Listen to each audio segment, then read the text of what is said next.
Assalamualaikum warahmatullahi wabarakatuh. Pada pertemuan kali ini kita akan mencoba membahas tentang Nuzulul Quran sebagai kelanjutan dari Ulumul Quran, bahwa salah satu hal yang perlu dipelajari dalam Ulumul Quran adalah tentang Nuzulul Quran. Yang pertama, pengertian Nuzulul Quran. Apa pengertian Nuzulul Quran itu? Kata nuzul berasal dari bahasa Arab najala yanjulu nuzulan, yang secara etimologi atau secara bahasa berarti turun dari atas ke bawah. Jadi, Nuzulul Quran adalah proses pemberian pemahaman tentang Al-Quran melalui malaikat kepada Nabi Muhammad SAW. Yang kedua, tahapan Nuzulul Quran.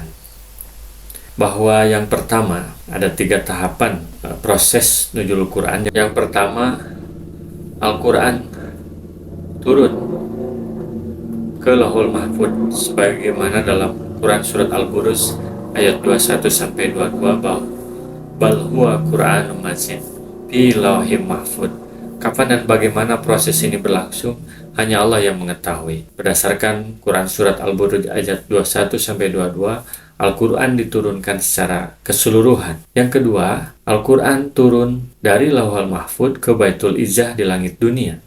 Dalil untuk tahapan kedua ini adalah Quran surat Ad-Duhan ayat 3. Inna anzalnahu fi lailatin mubarakah. Quran surat Al-Qadar ayat 1. Inna anzalnahu fi lailatul qadr. Quran surat Al-Baqarah ayat 185.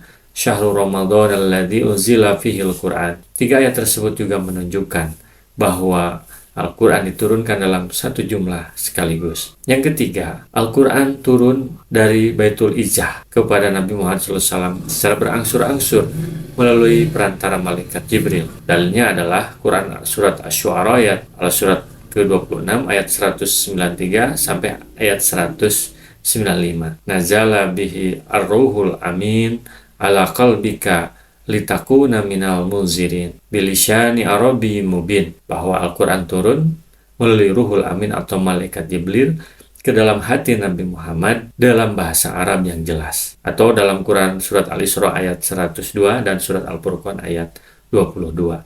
Demikian tahapan Nuzulul Quran. Jadi ada 3 tahap yang tadi. Yang ketiga, hikmah Al-Quran diturunkan secara berangsur-angsur. Dalam Al-Quran surat Al-Isra ayat 106, Allah berfirman, wa Qur'anan faraqnahu litaqra'ahu 'alan nasi 'ala muksihu wa nazzalnahu tanzila. Dan Al-Quran itu telah kami turunkan dengan berangsur-angsur agar kamu membacakannya perlahan-lahan kepada manusia, dan kami menurunkannya bagian demi bagian. Hikmah diturunkannya Al-Quran secara berangsur-angsur adalah mengukuhkan dan meneguhkan hati Nabi Muhammad SAW agar Al-Quran mudah dihafal dan dipahami oleh kaum muslimin. Juga menetapkan hukum secara bertahap seperti proses pengharaman khamr atau arak. Yang keempat, asbab nuzul Al-Quran. Jadi yang perlu kita ketahui tentang nuzul Quran itu apa yang dimaksud dengan asbab nuzul Al-Quran. Dan dalam asbab nuzul Al-Quran ini, yang pertama kita akan mengetahui apa itu pengertian asbabun nuzul Quran. Mana asbabun nuzul adalah sesuatu yang terjadi di zaman Nabi atau suatu pertanyaan yang dihadapkan kepada Nabi Muhammad SAW sehingga turun satu ayat dari Allah Subhanahu wa Ta'ala yang berkaitan dengan kejadian itu atau sebagai jawaban atas pertanyaan itu, baik peristiwa pertengkaran atau kesalahan yang dilakukan maupun suatu peristiwa atau suatu keinginan yang baik. Ditinjau dari segi jumlah penyebab asbab nuzul Al-Quran, yang pertama, satu ayat memiliki banyak sebab. Yang kedua, banyak ayat yang diturunkan hanya untuk menjawab satu sebab. Ditinjau dari sisi riwayat, asbabun nuzul memiliki 2 riwayat. Satu riwayat mencapai tingkat sahih dan satu riwayat hanya sampai pada tingkat lemah atau daib. Dalam hal ini yang wajib diambil adalah riwayat yang sahih. Itu macam-macam kacau kayaknya. Yang kedua, dari asbabun nuzul yaitu macam-macam asbabun nuzul. Ada 3 macam asbabun nuzul. Yang pertama, ditinjau dari segi latar belakangnya, ada 2, yaitu pertama, ada suatu kejadian lalu turunlah ayat yang menjelaskan kejadian tersebut.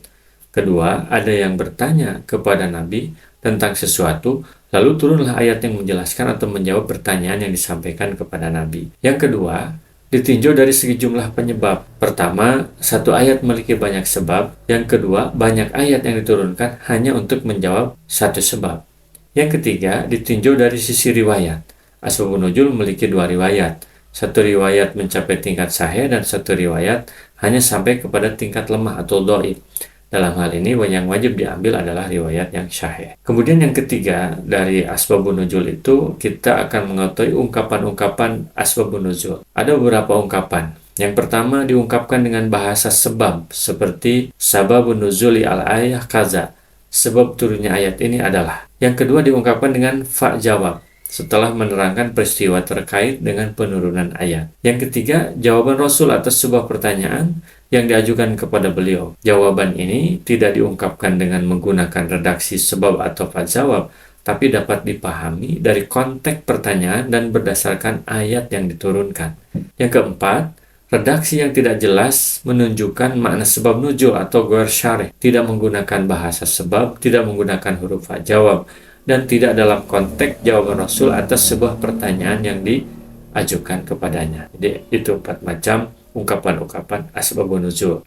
Kemudian masih tentang asbabun nuzul, kaidah-kaidah dalam menerapkan ilmu asbabun nuzul. Yang pertama, jika ayat yang diturunkan bersifat khusus dan hanya terkait dengan konteks atau sebab penurunannya, serta redaksi ayatnya tidak bersifat umum, maka ayat tersebut hanya berlaku untuk dan pada konteks sebab yang melatar belakangi penurunan ayat tersebut. Atau dengan bahasa lain, kaidah yang tepat diterapkan dalam konteks ini adalah al-ibrah bil khusus al-sabab la bi umumil lafzi. Yang kedua, jika penyebab penurunan ayat bersifat khusus tapi redaksi ayatnya umum, maka menurut mayoritas ulama, kaidah yang paling cocok diterapkan dalam konteks ini adalah al-ibrah bil umum al-lafzi la bi khususil sabab.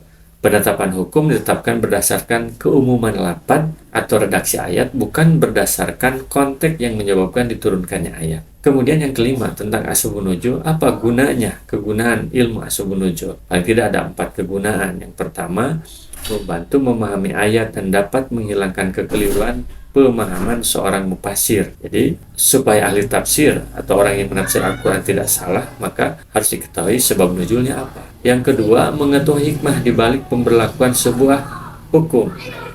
Jadi, ini hikmahnya apa? Maka diketahui dari asbabun nuzul ini. Yang ketiga, membatalkan kebiasaan buruk dan akhlak jelek yang mendominasi masyarakat jahiliyah. Jadi kan diketahui apa ini kebiasaan yang ketika turun ayat itu. Yang keempat, menghilangkan keraguan seseorang yang memahami ayat hanya dari sisi zahir semata, bahwa ayat itu tidak bisa dipahami dari lafadznya saja, dari dohirnya saja.